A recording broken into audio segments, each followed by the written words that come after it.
सबसे पहले तो सबको अस्सलाम वालेकुम and most welcome to my channel में आपकी आर्टिफिशियल इंटेलिजेंस की क्लास नंबर 7 है। आज हम पढ़ने जा रहे हैं यूटिलिटी बेस्ड एजेंट्स के बारे में। तो यूटिलिटी बेस्ड एजेंट्स जो होते हैं वो अपग्रेडेड वर्जन होते हैं गोल बेस्ड एजेंट्स के। अगर आपको गोल बेस्ड एजेंट के बारे में नहीं पता तो मैं डिस्क्रिप्शन पे लिंक दे दूँगी, आपको वो वीडियो ज़रूर देखनी चाहिए ताकि आपका कंसेप्ट क्लियर हो जाए। तो गोल बेस्ड एजेंट्स के पास अपना सिर्फ गोल होता है, उन्होंने उस गोल को अचीव करना है, उसके लिए उनको सारे पॉसिबल एक्शंस को देखने पड़ते हैं, सारे पॉसिबल पाथ को चेक करना पड़ता है, तो उनको अपना बेस्ट पाथ का नहीं पता होता। ठीक है, तो जब बेस्ट पाथ हमें फाइंड करनी होती है तो उसके लिए हमारे पास यूटिलिटी बेस्ड एजेंट काम आते हैं। ठीक है, क्योंकि गोल बेस्ड एजेंट जो है वो अपना गोल किसी तरह अचीव तो कर लेंगे, लेकिन उस गोल को अचीव करने में बहुत ज़्यादा टाइम लेते हैं। लेकिन जब हम रियल लाइफ की बात करते हैं तो हम रियल लाइफ में हमेशा यही चाहते हैं कि हम जो है अपना काम कम से कम टाइम में और मैक्सिमम प्रॉफिट के साथ अपना काम करें। ठीक है, अब यूटिलिटी सिर्फ ये नहीं है कि हमारा मिनिमम टाइम है। यूटिलिटी डिफरेंट केसेस में डिफरेंट चीज़ें हो सकती है। किसी केस में टाइम हो सकता है, किसी केस में आपका पैसा हो सकता है, कोई भी चीज़। ठीक है, जो आपको फ़ायदा पहुंचाए उस चीज़ को हम कहते हैं यूटिलिटी। तो यूटिलिटी बेस्ड एजेंट्स जो होते हैं अपना यूटिलिटी फंक्शन का यूज़ करते हैं बेस्ट पॉसिबल पाथ या बेस्ट पॉसिबल एक्शन को फाइंड करने के लिए। तो सबसे पहले तो क्वेश्चन ये आता है कि यूटिलिटी होता क्या है।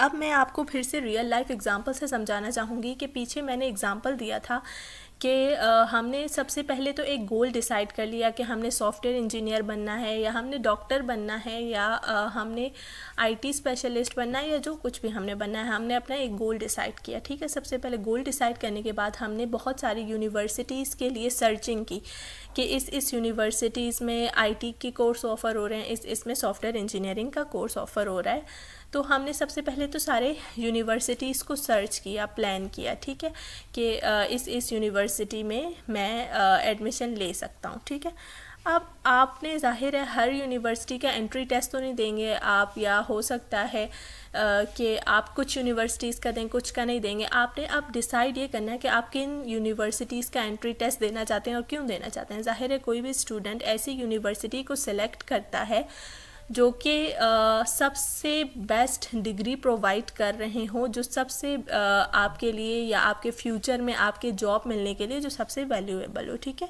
ये तो फैक्ट है। तो जब हमारे पास बहुत सारी यूनिवर्सिटीज़ के ऑप्शंस हैं कि इस यूनिवर्सिटी में सॉफ्टवेयर इंजीनियरिंग ऑफ़र हो रही है और आपने अब यूनिवर्सिटी सेलेक्ट करना है, तो आप क्या करेंगे कि हर यूनिवर्सिटी के बारे में ढूंढेंगे, हिस्ट्री पढ़ेंगे, उनको सर्च करेंगे, फिर उनके करेक्टरिस्टिक्स के बेसिस पे आप उनको कोई ना कोई रैंकिंग असाइन करेंगे।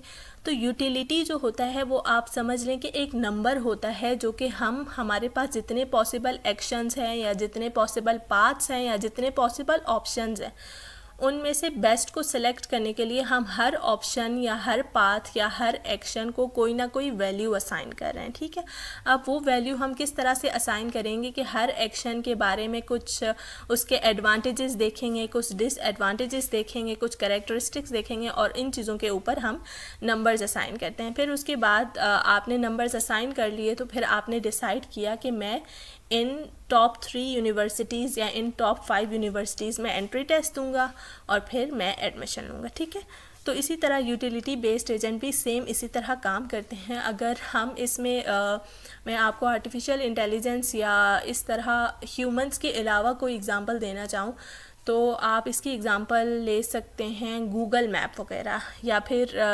रूट रिकमेंडेशन सिस्टम्स वगैरह। ठीक है, तो वो क्या करेंगे कि आप अगर उसमें सबसे पहले आपने ये पुट किया कि ये मेरा करंट लोकेशन है और मैंने इस लोकेशन पे पहुंचना है, तो जो डेस्टिनेशन लोकेशन होगी वो आपका एक गोल है। ठीक है, आपने उस गोल को अचीव करने के लिए आप जानना चाहते हैं कि आपके पास कौन कौन से पाथ्स हैं।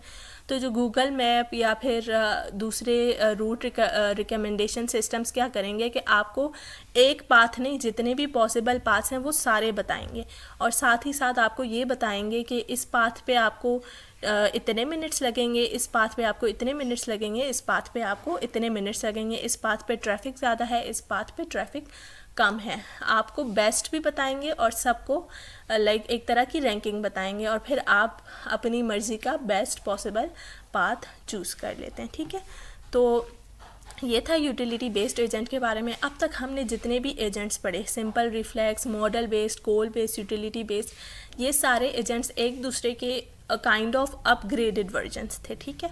और इनमें से कोई भी एजेंट सेल्फ लर्निंग नहीं कर रहा, यानी कि कोई भी एजेंट खुद से चीज़ों को लर्न करके अपने नॉलेज और एक्सपीरियंस से सीख नहीं रहा था।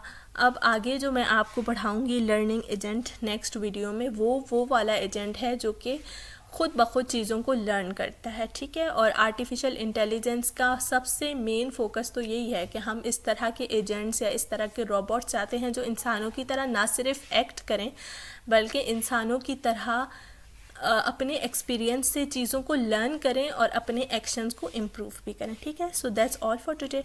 अगर आपको ये वीडियो पसंद आया तो लाइक करें, मेरे चैनल को सब्सक्राइब करें और आगे शेयर करें। Thank you so much. अल्लाह हाफिज़।